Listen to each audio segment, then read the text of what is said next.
My name is Toussaint Morrison, your host of... Your host. Good morning, Minneapolis. Thank you so much for tuning in. I am your host, Toussaint Morrison of Good Morning Minneapolis, brought to you by On-Site Public Media. Thank you so much for tuning in. We appreciate you doing that. If you appreciate this video, click like and subscribe to the channel. All the clips are going up on On-Site Public Media, and they're not going to be on my channel anymore. Making a total shift. And we thank you so much for tuning in today. In obvious news, WCCO discovered archive footage from 1970 during the then Minneapolis public school teacher strike. The footage shows the late, great international superstar musician Prince as a child voicing his support for the teachers. WCCO ranted about this footage for over a week, which now makes it the most airtime WCCO has ever given to black youth that didn't involve a police shooting. Actually, we're kidding. It's the most airtime that WCCO has given to black youth ever in the history of Minnesota, ever.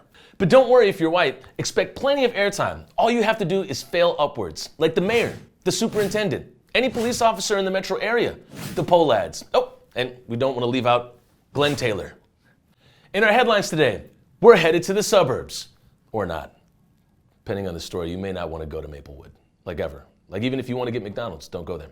According to eyewitness reports, Maplewood police detained, arrested, and handcuffed 4 children, a 16-year-old, 2 12-year-olds, and a 10-year-old, and no, they weren't white. Might be the reason that WCCO hasn't reported this story yet, but that's just speculation. 3 black children and 1 Latinx child were arrested while walking home from McDonald's on Monday, April 11th. According to Tashira Garraway, the mother of the oldest child walking home that was arrested, detained, and handcuffed, her son was asked to accompany the other children to go to McDonald's. And on the way back, Maplewood police made a U-turn, pulled up on the kids, and told them to freeze. Garraway says the police lied about the amount of time they detained the children and the reasons they actually arrested them in the first place. Reportedly, the Maplewood police detained the children for 30 minutes and then decided to handcuff and arrest the children, placing them in the backs of squad cars, summating over an hour. Garraway arrived to the scene with a friend live streaming the scenario, and the Maplewood police soon after released the children, realizing they were being filmed by something other than Axios. It's important to note that Maplewood increased its cop budget from $12.2 million in 2019 to $13.3 million in 2020. The budget is more than likely $14 million now for Maplewood police officers to harass children of color for no damn reason. Look, y'all, can you imagine if Jacob Fry was given the same budget for the Minneapolis Police Department as the Maplewood Police Department? You know, he would be like, $14 million for police? Are you kidding me? This barely covers the civil lawsuits we have to pay out for police brutality. How are we going to afford WD-40 for the bicycle cops' bicycles? Yeah, I didn't think so. Look, Amelia said she wants to live next to a friggin' lake, all right? I can't get her a house for less than $14 million at Lake Harriet. Trust me, she's not going to live next to Powderhorn Lake, all right? Get that out of your head right now. Yeah. Speaking of ridiculous housing, North Minneapolis is getting an expensive makeover. Yes, there's a $68 million project going on that some call an investment. KSTP reports. Tim Baylor will break ground on the $68 million apartment and retail complex next month at the corner of West Broadway and Bryant Avenue North, with the first phase consisting of more than 100 market price apartments. Let's hone in on KSTP's use of investment here, market price here, and I'd like to, DJ, just scroll in on apartment. Look at this thing. Look at it. I don't know. Where I'm from, we call that a $68 million condo and retail attempt to bring Core Power Yoga, Starbucks, and Paper Source into a historically black neighborhood that the city has neglected and withheld resources from for quite some time. Tim Baylor is the developer who will be investing in this Northside housing tesseract-looking cube of forgettable architecture. Tim's a retired NFL player that played for the Vikings. Here, Tim Baylor is quoted in the KSTP report. We need affordable housing, but too much of it in one area is not well balanced, Baylor said. With market rate units, employers will come to town and the area becomes what I like to say is like every other part of Minneapolis that has housing options that can attract everyone. The area becomes what I like to say is like every other part of Minneapolis. It's a cool statement, very non-committal. We hope that these things we make will produce those things, and then those things can be just like these things, unless they become something else. But on to the next thing. Every other part of Minneapolis. What does Tim Baylor mean by that?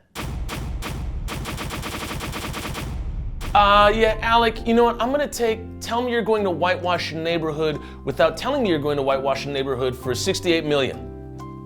Gentrification has become such a taboo topic that even multi-millionaire developers wouldn't dare to say the phrase, white.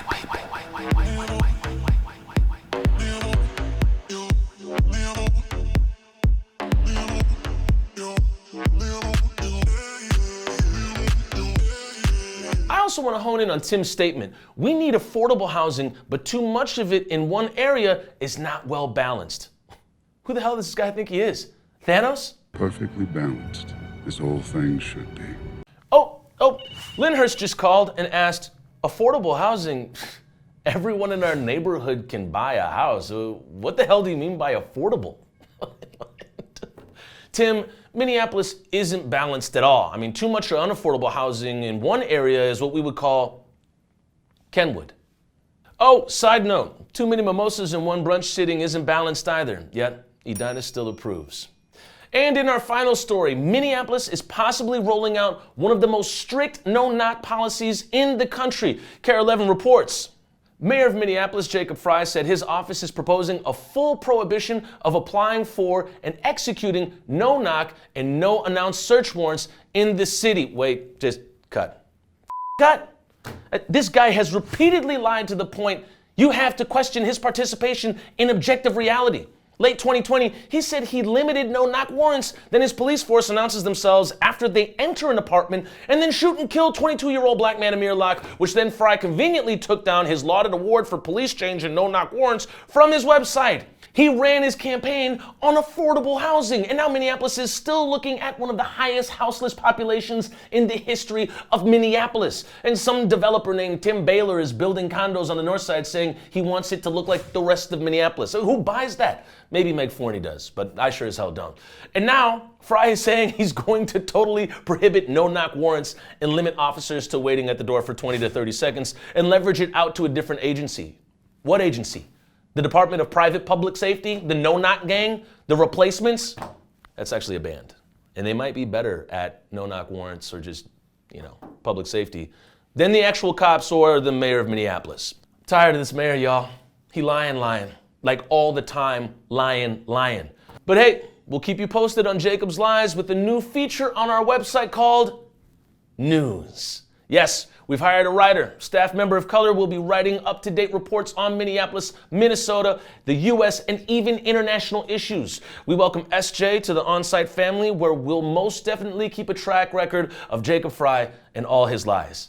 Jacob Frey and all his lies. Sounds like a TV series, Maybe one of those series that came out and you didn't really pay attention to it, and then you're on a flight and then you're like, wow, I can watch it on the flight.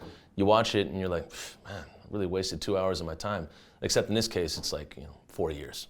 That'll do it for us today. Thank you so much for tuning in to Good Morning Minneapolis, brought to you from Onsite Public Media. My name is Toussaint Morrison, and you can check us out at onsitepublicmedia.com, and you can support this series and many other series that we have coming up. Season 2 of the Black Brewers podcast. We also have Season 2 of The Basement Farmer coming up, and we have a new, unannounced, yet to be titled series coming out that'll be filming out of Northeast Minneapolis. You're gonna love it. Anywho, we're out of here, man. Catch y'all later. Our work is never done. Justice, then peace.